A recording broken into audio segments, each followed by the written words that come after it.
কৃষক আসরের নামাজ পড়ার জন্য একটা পবিত্র স্থান তালাশ করে। পাশে বড় একটা গোরস্থান। কৃষক মানুষ গোরস্থানের ভিতরে প্রবেশ করলেন, মনে করলেন গোরস্থানের ভিতরেই নামাজ আদায় করব। এক পর্যায়ে গোরস্থানের এক সাইডে যায় অনেক সুন্দর পরিবেশ তালাশ করলেন। পবিত্র এক স্থানে গাড়ের গামছাটা বিছায়া দিছে। নামাজের জন্য কেবলামুখী হয়ে কৃষক দাঁড়ায় গেছে। আল্লাহু আকবার বলে হাত বাঁধছে। বান্দার পরে যখন আল্লাহর বান্দা এক পর্যায়ে সিজদার ভিতরে গেল, তো কানের ভিতরে আওয়াজ আছে, মাই আভি তক জিন্দা হো মুঝে কবর সে নিকাল লো। সিজদার ভিতরে গোলাম বলে সুবহান রাব্বিয়াল আ'লা। বলেন সুবহান রাব্বিয়াল আ'লা। বলেন না, একটু সহি করেন, সুবহান রাব্বিয়াল আ'লা। গোলাম জবানে বলে সুবহান রাব্বিয়াল আ'লা। গোলামের কানের ভিতরে আওয়াজ আসে, मैं अभी तक जिंदा हो मुझे कब्र से निकाल लो। এই কে আসরে, আমি এখন পর্যন্ত কবরের ভিতরে জিন্দা, আমারে কবর থেকে উঠায় নাও। আল্লাহর বান্দা এভাবে 4 রাকাত নামাজ আদায় করলেন। যতবার সিজদার ভিতরে যায়, এই পর্দার অন্তরালের মা বোনেরা মনোযোগ দিয়া শোনেন, যুবক যতবার সিজদার ভিতরে যায়, ততবার কানের ভিতরে কে যেন আওয়াজ দিয়ে বলে, এ আমি अभी तक जिंदा हो मुझे कब्र से निकाल लो। এরে গোলামরা কে আসো, আমি এখন পর্যন্ত কবরের ভিতরে জিন্দা, আমারে বের করে নাও। যুবক নামাজের সালাম ফিরাইয়া দিলেন। মনে মনে ভাবলেন, সারাদিন ক্ষুধার্ত শরীর নিয়ে কাজ করছি, ক্ষুধার কারণে মনে হয় আমার কানে উড়ন্ত বাতাসে ভুল শুনছি, আসলে কেউ আমার আওয়াজ দেয় না। এক পর্যায়ে যুবক এই আওয়াজের নিশানা যখন তালাশ করা আরম্ভ করে দিল, আওয়াজের নিশানা ধরে যাইতে যাইতে যখন যুবক এক পর্যায়ে দেখতে পাইল এক কবর থেকে আওয়াজ আসে, কবরের পাশে যে যুবক দাঁড়ায় গেল, কবরের সাথে নিজের কানটা লাগাইয়া দিল। ঠিকই বোঝা যায় কবর থেকে কোন মহিলার কণ্ঠ বেশি আসে। কবরের ভিতরে বলে, मैं अभी तक जिंदा हो मुझे कब्र से निकाल लो। আমি এখনো কবরের ভিতরে জিন্দা রয়েছি, আমার কবর থেকে উঠায় নাও। এক পর্যায়ে যুবক এই আওয়াজটা গ্রামের ভিতরে জানায়া দিল। গোরস্থানে কবরের ভিতরে থেকে আওয়াজ আসে। বলুন তো, এই রকম সংবাদ পালে মানুষ আসবে না আসবে না? বলেন না, এই রকম সংবাদ পালে মানুষ আসবে কি আসবে না? মুহূর্তের ভিতরে এলানটা পুরো এলাকায় ছড়ায় গেল। এই কবর থেকে কে যেন আওয়াজ দেয়, চলো যাই। শত শত মানুষ গুরুস্থানে অল্প সময়ের ভিতরে উপস্থিত হয়ে গেল। এক পর্যায়ে আত্মীয় স্বজনরা ইমাম সাহেবের কাছে মাসআলা জিজ্ঞেস করলেন, হযরত কবর থেকে আওয়াজ আসে, আমি জিন্দা আছি, আমারে বের করে নাও, কবর কি খনন করা যাবে কিনা? ইমাম সাহেব ফতোয়া দিয়ে দিলেন, হ্যাঁ, যদি আপনারা কনফার্ম হয়ে যান যে আওয়াজ আসতেছে, কবর খনন করা যাবে। এক পর্যায়ে কবর খনন করা হয়ে গেল। কবর খনন করে দেখে মাত্র কিছুদিন পূর্বে ওই গ্রামের একজন সুন্দরী মহিলাকে কবরের ভিতরে দাফন করা হয়েছিল। এই মহিলাটার ভিতরে কবরের ভিতরে 5 কাপড় দিয়া দাফন করা হয়েছিল। মরণের পরে কয় কাপড় লাগে? বলেন না, মেয়েদের মরণের পরে কয় কাপড় লাগে? আওয়াজ দিয়া বলেন, কয় কাপড় লাগে? বাইসা থাকতে কয় কাপড় লাগে? মরার পরে 5 কাপড়, বাইসা থাকতে 3 পিস। কথা কন না কে? বাইসা থাকতে 3 পিসও নাই, এখন 2 পিস 1 পিস। কবে জানি সার আছে 9 পিস হয়ে যায়। বর্তমান যে সমাজ চলতেছে, 3 পিস 2 পিস 1 পিস, আস্তে আস্তে যে কবে 9 পিস হয়ে যায় আল্লাহই জানে। মরার পরে 5 কাপড়, বাইসা থাকতে 2 কাপড়। এই বাটপারি দুনিয়ায় চললেও কবরে 1 সেকেন্ডের জন্য ছাড় দেওয়া হবে? বলেন না, হবে? এই মহিলাকেও 5 কাপড় দিয়েই কবরের ভিতরে রাখা হয়েছিল। যদিও দুনিয়াতে বাইসা থাকতে নাফরমান বান্দি ছিল, কিন্তু 5 কাপড় দিয়াই তো আমাদের সমাজেও সারা জীবন নামাজ পড়ে না, চোর বাটপার, চুরি করে খায়, মরণের পরে কবরে রাখার সময় বলে বিসমিল্লাহি ওয়া আলা মিল্লাতি রাসূলিল্লাহ। এ বাটপারি বুঝি ফেরেশতা বুঝে না? সারা জীবন করলো চুরি, নামাজ পড়লো না, পর্দা নাই, পুশিদা নাই, কোনো ইবাদত নাই, দাড়ি নাই, টুপি নাই, মরণের পরে যায় বলতেছে বিসমিল্লাহি ওয়া আলা মিল্লাতি। ফেরেশতা এখানে যে কি ব্যবস্থা করবে আর আল্লাহই জানে। যেই কায়দায় জিন্দেগি চলছে ওই কায়দায় তো তার ব্যবস্থা হবে। যেটা বলতেছিলাম বাজান, মহিলাকে 5 কাপড় দিয়েই কবরের ভিতরে রাখা হয়েছিল। 5টা কাপড় কবরে পেঁচায় তার রাখছিল। কবরটা যখন খনন করা হলো, উপস্থিত জনগণ নজর করে দেখে পুরা কবর অন্ধকারে ভরা। সবচাইতে আফসোসের আর দুঃখের বিষয় হলো 5 কাপড় দিয়া মহিলাকে রাখা হলেও বর্তমান মহিলার শরীরে একটা কাপড়ও আর নাই। পুরা শরীর উলঙ্গ দেখা যায়। উলঙ্গ মহিলাকে দেখার সঙ্গে সঙ্গে মানুষ কবর থেকে পিছনে আসে। মহিলা এবার কবর থেকে আওয়াজ দিয়া বলে, এই উপস্থিত জনগণ, আমার ঘরে যাও, আমার কাপড় এনে দাও, আমার শরীরে কোনো কাপড় নাই। আত্মীয় স্বজন দৌড়ায় ঘর পর্যন্ত গেল। তার দুনিয়াতে ছেড়ে যাওয়া রেখে যাওয়া কাপড় এনে তার কবরে নিক্ষেপ করলো। সবাই তাকায় আসছে, সে বুঝি কাপড় পরে সামনে উঠবে, আমাদের সঙ্গে কথা বলবে, কিন্তু তা করলো না। মহিলাটা কবরের ভিতরে নিজের পোশাকটা পরিধান করে কবর থেকে লাফায়া উঠা একটা দৌড় মারলো। এক দৌড়ে নিজের ঘরের ভিতরে প্রবেশ করলো। ঘরের ভিতরে যায়া ভিতরের দিক থেকে সিটকি আটকায়া দিল, খিল দরজা আটকায়া দিল। সঙ্গে সঙ্গে পিছন থেকে শত শত মানুষ তার পিছনে দৌড়াতে আরম্ভ করলো। এক পর্যায়ে দরজায় যা দাঁড়ায় গেল। সবাই ডাকাডাকি শুরু করলো, মা দরজা খুলো, এতদিন পর্যন্ত কবরে কেমনে ছিলা, আর তোমার কাপড়গুলা কোথায় গেল? কবরের বর্ণনা শোনার জন্য হাজার হাজার মানুষ তাকায় রয়েছে চাতক পাখির মতন। মহিলা ভিতর থেকে উত্তর করলো, আপনারা এখান থেকে চলে যান, আমি বর্তমানে যে অবস্থায় সুরতে রয়েছি, আপনারা আমাকে দেখলে নিজেকে আটকাইতে পারবেন না, আমাকে দেখলে আপনারা সেন্স হারায় ফেলবেন। অত্যন্ত সাহসী কয়জন পুরুষ সামনে দাঁড়ায় গেল। তারা বলল, মা, যে অবস্থায় তোমার হোক, দরজা খুলো, আমরা অনেক কয়জন একসঙ্গে রয়েছি, আমরা ভয় পাবো না, দরজা খুলে দাও। এক পর্যায়ে মহিলা ভিতর থেকে দরজা খুলে দিল। দরজা যখন খুলে গেল, ভাই, দরজা খুলে যাওয়ার পরে মহিলার মাথার উপরে সুন্দর করে কাপড় দেওয়া ছিল। মহিলা যখন আস্তে করে কাপড়টা মাথা থেকে সরায় ফেললো, আল্লাহর বান্দাগুলা তাকায় দেখে পুরা মহিলার মাথা থেকে রক্ত বের হয়। পুরা মহিলার মাথার ভিতরে একটা চুলও নাই। চুলের সঙ্গে প্রত্যেকটা চুলের গোড়া থেকে চামড়াও প্রায় ফেলে দেওয়া হয়েছে। নাউজুবিল্লাহ। পুরা মাথাটা রক্তাক্ত দেখা যায়, শুধুমাত্র হাড়গুলা দাঁড়ায় রয়েছে। মহিলারে জিজ্ঞেস করা হলো, কিরে মা, মাত্র 7 দিন পূর্বে তোর এই অবস্থায় তো রাখি নাই। এলাকার ভিতরে সব চাইতে বড় সুন্দরী ছিলি তুই, সুন্দর সুশ্রী চেহারা ছিল তোর, মাত্র 7 দিনের ভিতরে তোর চেহারার এই অবস্থা কি জন্য? তোর মাথার চুলগুলা কোথায় গেল? মহিলা এবার উত্তর করে, এই পদ্মার অন্তরের মা গুলো, ভালো করে কথাগুলো একটু বুঝেন। বেপরদা বেহায়া আপনার সমাজে কম চলে না। আপনাদেরকে বুঝানোর লাইগায় এই ছোট্ট ঘটনাটা বলতেছি রে মা। মহিলা এবার উত্তর করলো, আমি যখন কবরে গেলাম, আপনারা যখন আমারে কবরে রেখে চলে আসলেন, হাঁটি হাঁটি পা পা করে সবাই যখন আমার গুরুস্থান থেকে চলে গেলেন, বড় বড় চোখ নিয়া আযাবের ফেরেশতা আমার কবরের ভিতরে প্রবেশ করলো। একজন অপরজনকে জিজ্ঞেস করে, মহিলাকে। মহিলার পরিচয় যখন ফেরেশতারা জানতে চায়, একজন ফেরেশতা আরেকজন রে বলে, এ হলো নর্তকী মিয়া, যে এই চুলগুলা মানুষদের দেখায় বেড়াইতো। চুলের এই রূপ নিয়া, চুলের সৌন্দর্য নিয়া নিজে তো সারা জীবন জাহান্নামের কাজ করছে, হাজার হাজার যুবককেও জাহান্নামে যাওয়ার ব্যবস্থা করে দিয়েছে। এর মাথায় কাপড় থাকতো না, আজানের সময়ও কাপড় থাকতো না, বেপরদা বেহায়াপনা তার জিন্দেগির পেশা হয়ে গেছিল।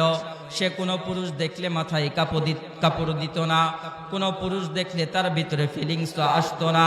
এই সমস্ত গুনাহ যখন আমার প্রকাশ হয়ে গেল, আমার জবান বন্ধ করে দিল।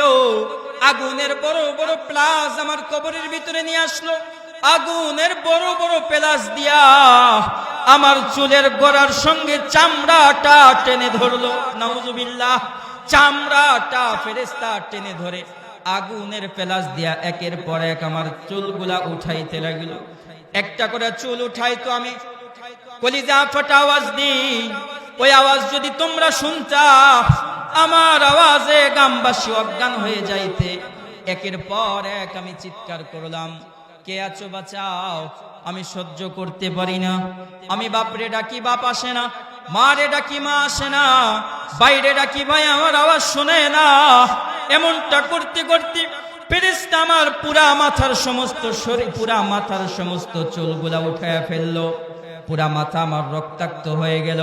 কলিজা ফাটা কান্নার আওয়াজ দিয়ে আমি চিৎকার দিয়ে কাঁদি, কিন্তু আমার আওয়াজ কেউ শোনে না। একটু পরে আমার আমলনামা আবার খুললো।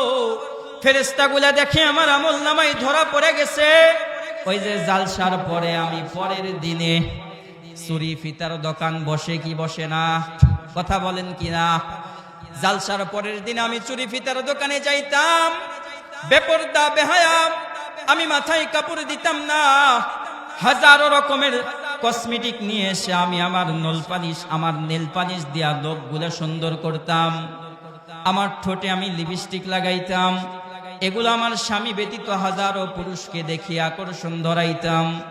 নিজেও জাহান্নামের কাজ করতাম, মানুষরেও জাহান্নামের দিকে ঠেলে দিতাম। ফেরেশতা তখন একে অপরকে বললে, আরে ধর। আমারে বিশাল বড় দড়ি দিয়া বেঁধে ফেললো, বিশাল বড় দড়ি দিয়া বাইধা আগুনের বড় পেলাস দিয়া, যে ঠোঁটের ভিতরে আমি লিপস্টিক লাগায়া হাজার হাজার মানুষরে আমি আমার রূপ দেখাইতাম, আগুনের পেলাস দিয়া টান দিয়া আমার ঠোঁটগুলা ছিঁড়ে ফেললো। নাউজুবিল্লাহ পরে বলেন, নাউজুবিল্লাহ বলেন না। আগুনের বড় বড় পেলাস দিয়ে আমার ঠোঁট টেনে টেনে ছিঁড়ে ফেললো। দুইটা ঠোঁট আমার রক্তাক্ত হয়ে গেল।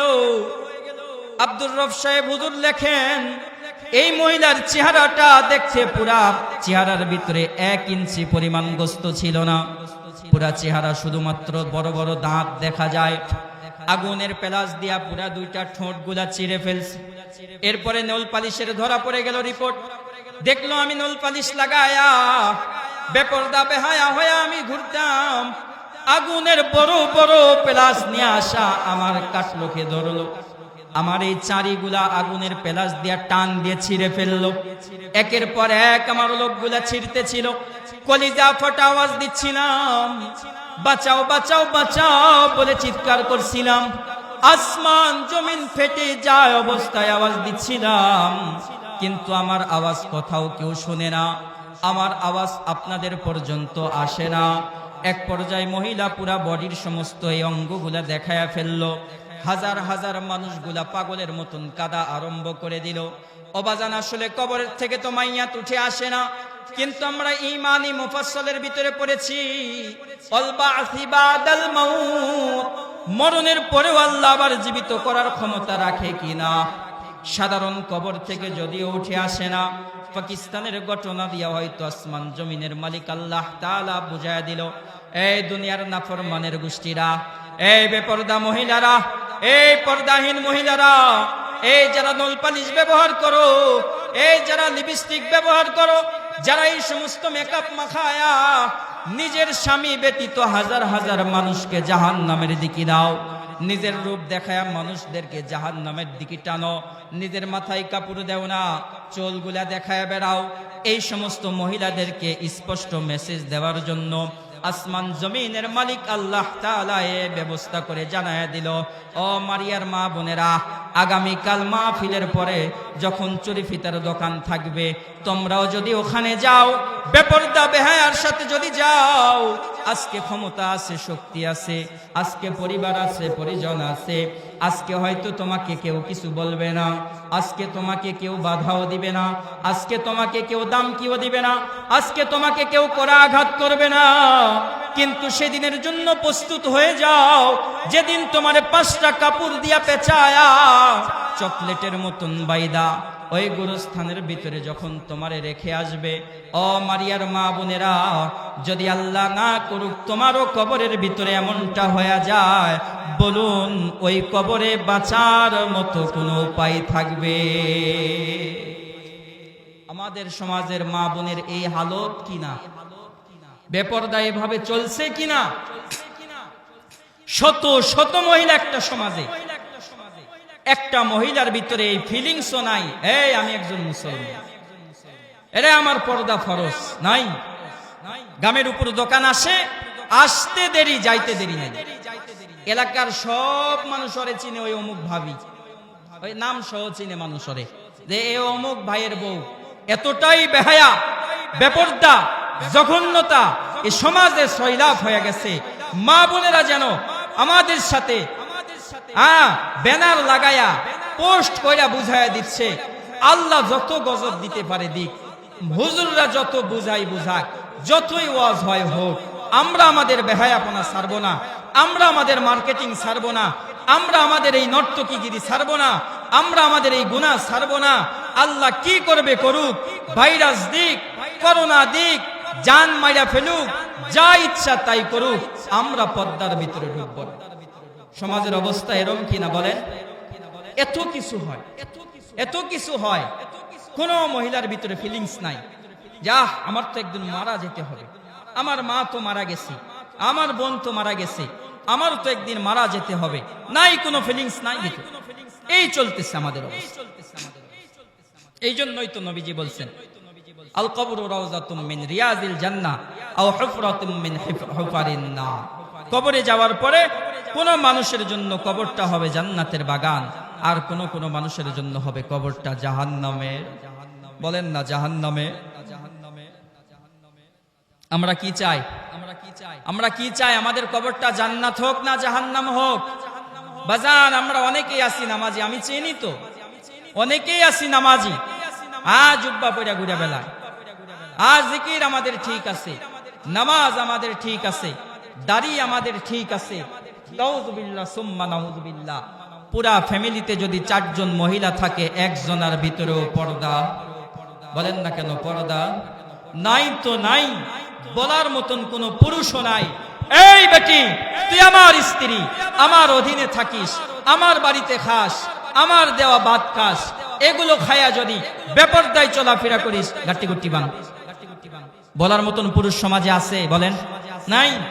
কোন যুবক বলার মতন নাই, এই মহিলা তুই না আমার যুবতী বোন, বাইরে ঘুরে বেড়াস, রাস্তায় রাস্তায় ঘুরে বেড়াস, পুরা গ্রামবাসী তোরে চিনে, তোর বডি ফিটনেস দেখা হাজার হাজার যুবক নিজের যৌন চাহিদা আশা আকাঙ্ক্ষা করে, হাজার হাজার যুবক জাহান্নামের যাওয়ার কারণ হয়। তুইও তো জাহান্নামী। এই নর্তকী বোন, তুই আমার বোন হইয়া তোরে দেখা আমার চোখের সামনে আমার বন্ধু তোরে নিয়ে কামনা করে। কথা বলেন, এই কথা বলেন, কামনা করে কিনা? মরা উচিত, এই সমস্ত পুরুষদের মরা উচিত, গলায় ফাঁস লাগায় মরা উচিত। আমার অধীনে আমার স্ত্রী, আমার অধীনে আমার মা, আমার অধীনে আমার বোন, তারা আমার কথা শুনে না, বেপরদা বেহায়ার মতন চলতেই থাকে, ফিরতেই থাকে। পুরা এলাকাবাসী তারে চিনে, দোকানদাররা তারে চিনে, পুরা গ্রামবাসী চিনে ওই কার বউ।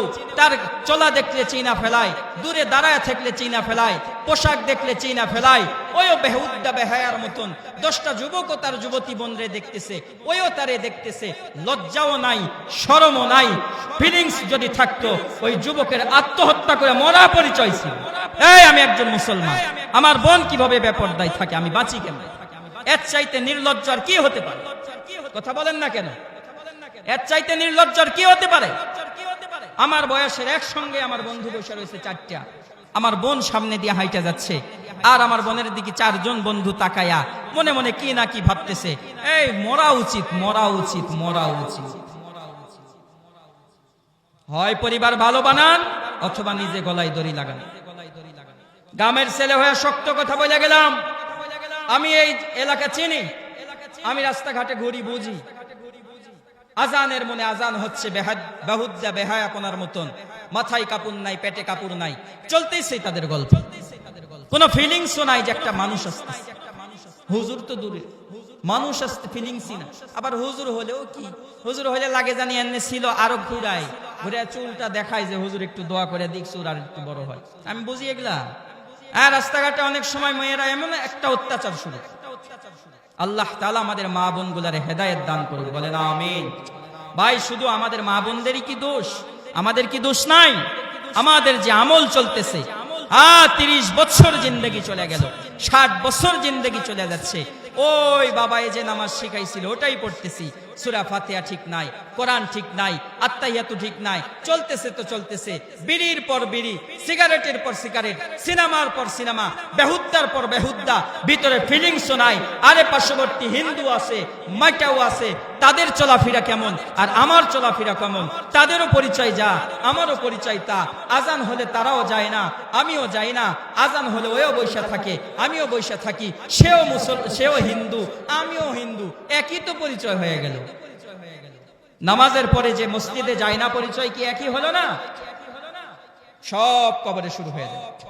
আর একটা ছোট্ট নসিহত শোনেন, সময় আমার পড়ায় শেষের দিকে চলে আসছে, আমার নির্ধারিত সময়ের পড়ায় শেষের দিকে চলে আসছি আমি। আর ছোট্ট একটা নসিহত শোনেন, শুধু মহিলাদেরকে আজকে ওয়াজ করলাম না, হ্যাঁ তাই কালকে তো আবার সমালোচনা করবে, হ্যাঁ অমুক শুধু আমাদেরই কথা বললো, আমাদেরই শুধু দোষ। না না না, মা বোন বেহুদ্দা বেহায়া আপনার পিছনে সবচাইতে বড় অলসতা হলো পুরুষের। কথা বলেন না কেন? পুরুষ ঠিক নাই, যার কারণে পরিবারের মা বোন গুলো ঠিক নাই। পুরুষ তুমি পুরুষ হও, পুরুষ তুমি পুরুষ হও, মহিলাগুলা ঠিক হয়ে যাবে ইনশাআল্লাহ, ঠিক হয়ে যাবে ইনশাআল্লাহ। 1965 সালের ঘটনা, কবরের আর ছোট্ট একটা আযাবের ঘটনা শুনাই। যেহেতু আয়াতে কারিমা তেলাওয়াতি করছি, দুনিয়া আমার থাকার জায়গা না, কবরে যেতেই, বলেন না যেতেই, কবরে যখন যাব আযাব হওয়াটাও সুনিশ্চিত।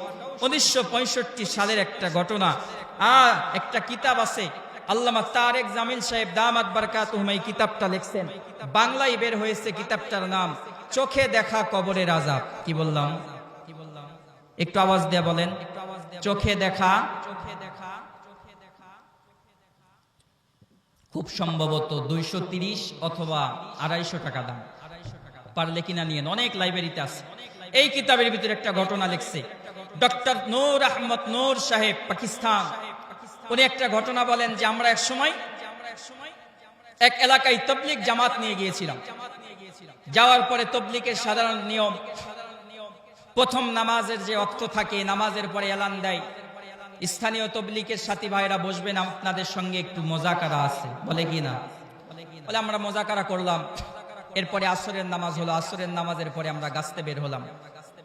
গাছতে বের হওয়ার পরে আমরা পুরা এলাকা তবলিগের যে সিস্টেম, ওভাবে সুন্দর করে দাওয়াত দিয়ে আসতেছিলাম।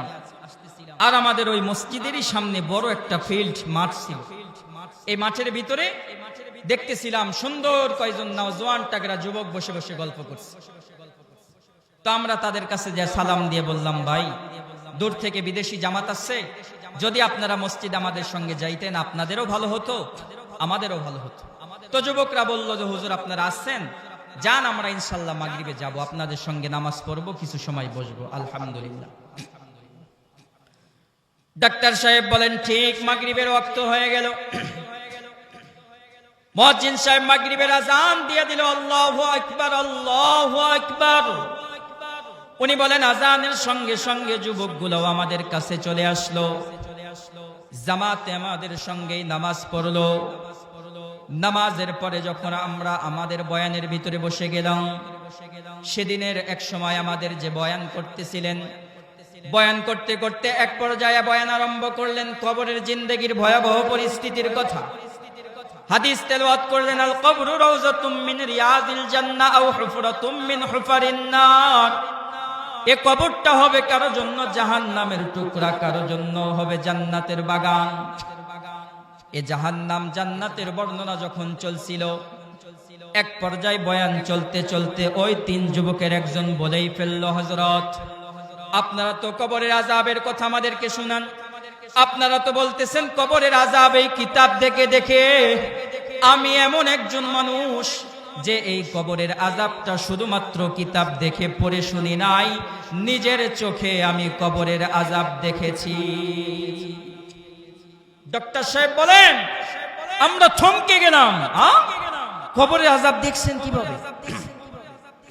উনি বলেন আমরা বক্তাই শ্রোতা হয়ে গেলাম, শ্রোতারই বক্তা বানায় বললাম, ভাই কি দেখছেন বলেন। উনি তখন স্টেজে উঠে, উনি তখন মিম্বরে বসে বয়ান আরম্ভ করলেন, আমি একজন বর্তমান পাকিস্তানের সাবেক সেনা, 1965 ইংরেজিতে আমাদের যুদ্ধ চলছিল এদেশে। আমাদের দায়িত্ব ছিল অমুক এক গুরুস্থানের ভিতরে অস্ত্রাগার করা ছিল। এই অস্ত্রাগারের ভিতরে আমাদের দায়িত্ব ছিল আমরা অস্ত্রগুলো পালাক্রমে পাহারা দিতাম। কয়েকজন বন্ধু বান্ধব মিলে আমরা অস্ত্রগুলো পাহারা দিচ্ছিলাম। একদিন রাতের ভিতরে আমার পালা পড়লো, ফজরের নামাজের পরে আমার ডিউটি। আমরা সবাই ফজরের নামাজ পড়ে নিলাম। ফজরের নামাজের পরে আমি হাতের ভিতরে তসবির দানা নিয়ে গুরুস্থানের চতুর্পার্শ্বে ঘুরতেছিলাম আর তসবিহ পড়তেছিলাম। সুবহানাল্লাহ, আলহামদুলিল্লাহ, লা ইলাহা ইল্লাল্লাহ পড়ছিলাম। পড়তে পড়তে এক সময় আমার কানের ভিতরে মর মর মর মর শব্দের আওয়াজ। কোথা থেকে যেন আওয়াজ আসে। আওয়াজের নিশানা ধরে আমি আস্তে আস্তে হাঁটা আরম্ভ করলাম। এক পর্যায়ে দেখতে পাইলাম একটা পুরাতন কবর থেকে এই আওয়াজ আসে। হাতের টর্চ মেরে দেখলাম এই কবরের ভিতরে পুরাটাই অন্ধকার। দীর্ঘদিন পূর্বের কবর মনে হয়। এই কবরের ভিতরে মাইয়াতের কোনো অংশ দেখা যায় না, শুধুমাত্র কেবলমাত্র কবরের ভিতরে মাইয়াতের মেরুদণ্ডর শক্ত হাড় দেখা যায়। এই হাড়ের ভিতরে বেজির চাইতে বড় ছোট, ইঁদুরের চাইতে একটু বড় একটা ভয়ানক প্রাণী দেখা যায়। উনি বলেন এই জাতীয় প্রাণী আমি আমার জিন্দেগিতে কখনো দেখি নাই। এ প্রাণী যখন এই শক্ত হাড়ের এক পার্শ্বে কামড় দেয়, বিদ্যুতের ছাটা লাগলে যেমন ঝিলমিল ঝিলমিল করে রক্তের মতন দেখা যায়। উনি বলেন এই প্রাণী যখন এই হাড়ের এক পার্শ্বে কামড় দেয়, কামড় দেওয়ার সঙ্গে সঙ্গে মরমর মরমর আওয়াজ হয়। পুরা হাড়টা যেন বিষের কারণে ঝলমল ঝলমল হয়ে যায়। উনি বলেন আমি মনে করলাম হাইরে, দীর্ঘদিন আগের পুরাতন কবরের ভিতরে প্রাণী অযথাই কষ্ট দেয়। হাতের ভিতরে রাইফেল, আমি এই প্রাণীকে মারার জন্য কবরের দিকে আগায় গেলাম। আমি যাওয়ার সঙ্গে সঙ্গে দেখলাম মাইয়ারটা আমার চোখের আড়ালে চলে গেল। অনেক খোঁজাখুঁজির পরও আমি এই কবরটা এই প্রাণীটাকে দেখতে পাইলাম না। এরপরে আমি আবার হাঁটা আরম্ভ করলাম। একটু পরে কানের ভিতরে আবার আওয়াজ। আমি আবার কবরের কাছে আসলাম। আবার টস মেরে দেখি প্রাণীটা ওই হাড়টা চাবায়। আমি আবার তারে মারার জন্য কবরের কাছে গেলাম। মুহূর্তের ভিতরে সে আবার চোখের আড়াল হয়ে গেল। এক পর্যায়ে আমি মনে মনে নিয়ত করেই ফেললাম, যতই কষ্ট হোক আর যেভাবেই হোক এই মাইয়াতকে কষ্ট দেওয়াই বিষাক্ত প্রাণীকে আমি মেরেই ফেলবো। এক পর্যায়ে ঘাড়ের অস্ত্রটা নামায় ফেললাম। তাক করে যখন আমি তাদের দিকে মারার জন্য নিশানা করলাম, তাকে মারবো, ফায়ার করব ভাব, এমন সময় প্রাণীটা আবার চোখ থেকে আড়াল হয়ে গেল। বেশ কয়েকবার আমি তার মিস করলাম। এক পর্যায়ে যখন দিলের ভিতরে নিজে নিজে নিয়ত করেই ফেললাম, যেভাবে হোক যেমন করেই হোক এই প্রাণীকে আমাকে মারতেই হবে। এতক্ষণ পর্যন্ত প্রাণীকে মারার জন্য আমি যখনই যাচ্ছিলাম, এই প্রাণীটা আমার চোখের আড়াল হয়ে যায়। কিন্তু বাজানে এইবার আমি যখন তারে মারার জন্য গেলাম, এই প্রাণীটা দেখলাম রাঙ্গা রাঙ্গা চোখ করে আমার দিকে তাকায়, আর হারায় যায় না, গর্তের ভিতরে ঢুকে না। এক পর্যায়ে তার রক্তচক্ষু দেখে, যদিও আমি একজন সৈনিক, আমার দিলের ভিতরে ভয় ঢুকে গেল। আমি এক পর্যায়ে কদমটা পিছনের দিকে দিতে লাগলাম। আমি পিছনে এক কদম দুই কদম করে যাই। আমি যত পিছনে যাই প্রাণীটাও আমার দিকে আগায় আসে। যদিও আমার ঘাড়ের ভিতরে রাইফেল, দিলের ভিতরে যদিও আমি একজন টাগরা যুবকের পরিচয়, কিন্তু এই সাহস আমার হয় না যে আমি তার দিকে ফায়ার করব। এক পর্যায়ে মনে করলাম সে বুঝি আমাকে কামড় দিবে তার বিষাক্ত দাঁত দিয়ে। আমি বাঁচার জন্য পিছনের দিকে ফিরলাম। আমি আমার পায়ের গতি বাড়ায় দিলাম। এক পর্যায়ে আমি হাঁটা থেকে দৌড়ানো শুরু করলাম। উনি বলেন আমি যত দূর পর্যন্ত যতই দূরে যাই, পিছনে তাকায় দেখি আমি যত দৌড়াই প্রাণীটা আমার পিছনে তত জোরে জোরে আসে। এক পর্যায়ে মনে করলাম প্রাণী বুঝি আমারে কামড় দিয়াই ফেলবে। আমি দৌড়াতে দৌড়াইতে হাঁপায়া গেলাম। সামনের ভিতরে যায় দেখি ছোট্ট একটা জলাশয় দেখা যায়, যেটার ভিতরে পানি ছিল, পানি পুকুরের মতন জলাশয় দেখা যায়। এটা দেখে আমি মনে মনে চিন্তা করে ফেললাম, এই পানিটা যেই মানের, সম্ভবত এই পানির ভিতরে নামার মতন জানোয়ার না। কিছু জীব আছে পানিতে নামে, কিছু জীব আছে পানিতে নামে না। উনি বলেন আমি বাঁচার জন্য এই পুকুরের ভিতরে নেমে গেলাম। এক পর্যায়ে আমি দৌড়ায়া, হাঁটু পর্যন্ত পানি ছিল, আমি এক পর্যায়ে ডাক্তার তারেক জামিল সাহেব বলেন, ডক্টর নূর আহমদ নূর সাহেব বর্ণনা করেছেন, উনি বলেন আমরা ওই সময়ে আল্লাহর বান্দার পায়ের দিকে তাকায়া দেখি এতদিন পর্যন্ত এই পায়ের ভিতরে 1 ইঞ্চি পর্যন্ত গোস্ত জন্মায় নাই, পুরা পায়ের ভিতরে শুধুমাত্র ঠনঠনে 2টা হাড় দেখা যায়। নাউজুবিল্লাহ।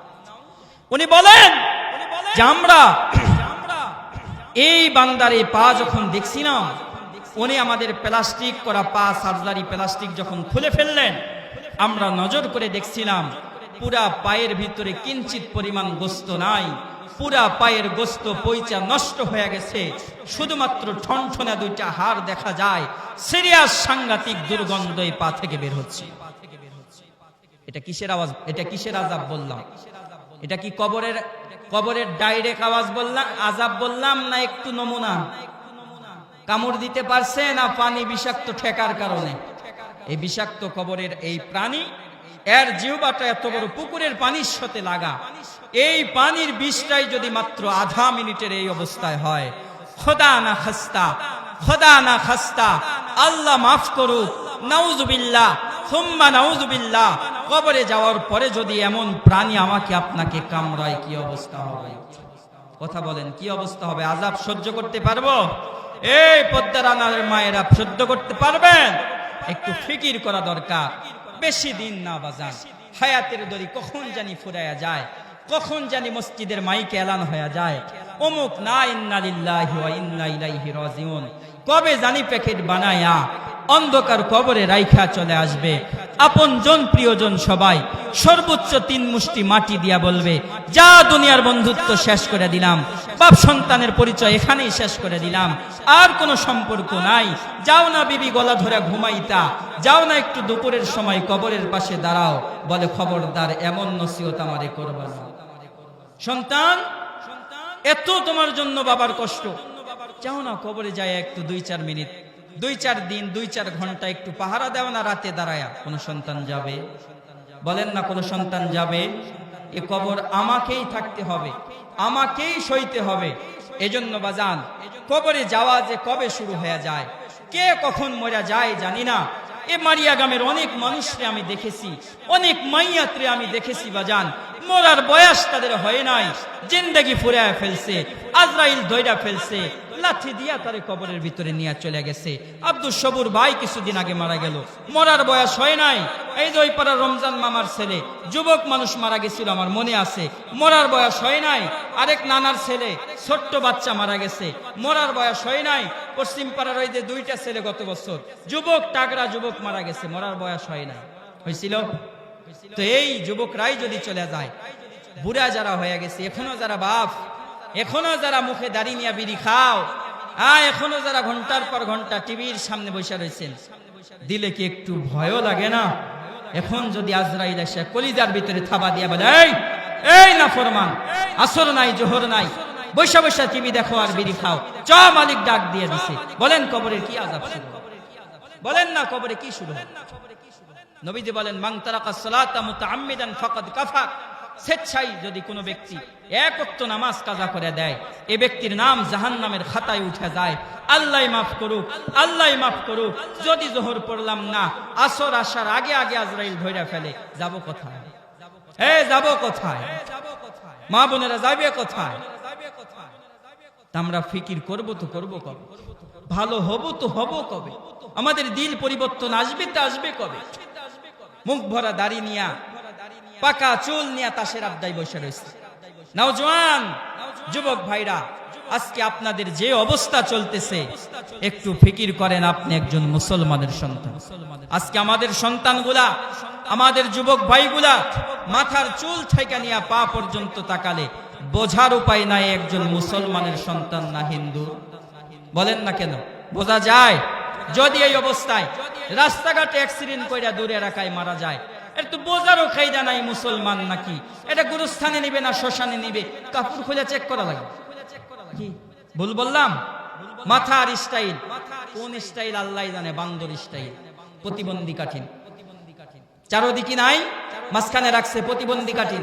এ অসুস্থ রোগীরা তো এভাবে রাখে। শুধু আলেম না বাজান, ডাক্তার বলেন, ইঞ্জিনিয়ার বলেন, প্রেসিডেন্ট বলেন, পুলিশ বলেন, আর্মি বলেন, বিডিআর বলেন, যাই বলেন, এমন একটা শিক্ষিত মানুষ, এমন একটা যোগ্য মানুষকে আপনি দেখান যে যুবকরা আজকে যে মডেল নিজেকে বানায় নিছে, এই মডেল তারা ব্যবহার করে। আছে কোন ডাক্তার এমন মডেল আছে? তাহলে ওই কারে ফলো করে? আলেম না হয় নাই মানলো, হুজুর না হয় নাই মানলো, তো না সুন্নত দূরে রাখলো, কারে মানে? ওই মানে কারে? ওই এ জানোয়ার মানে কারে? না দুনিয়ার কাউরে মানে, না আখেরাত ওয়ালাদের কাউরে মানে, মানে নিজের নফসকে, মানে নিজের শয়তানকে। এই জন্য চতুর্দিকে কাইটা মাঝখানে রাইখা দিছে। দেখো বেহুদ্দা বেলজ্জা আমি।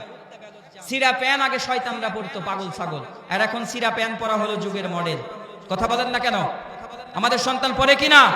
এই আপনি বাপ সারা দিন কাজ করেন, মাথার ঘাম পায়ে ফেলায়া, রক্ত পানি করে শ্রম করে আপনি 1000 টাকা দিলেন, বান্দর যাইয়া সিরা প্যান কিনলো, কিছু বললেন না? লজ্জা লাগে না?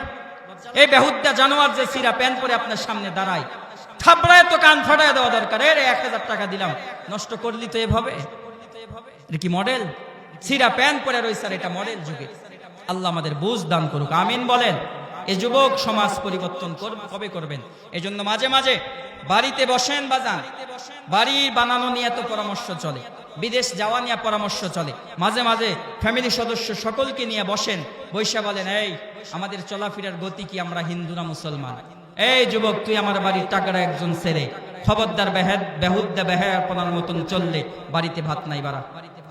এই পরামর্শগুলো করা দরকার আছে কিনা বলেন? আল্লাহ তাআলা আমাদেরকে এই পরামর্শ করার মতন তৌফিক দান করেন।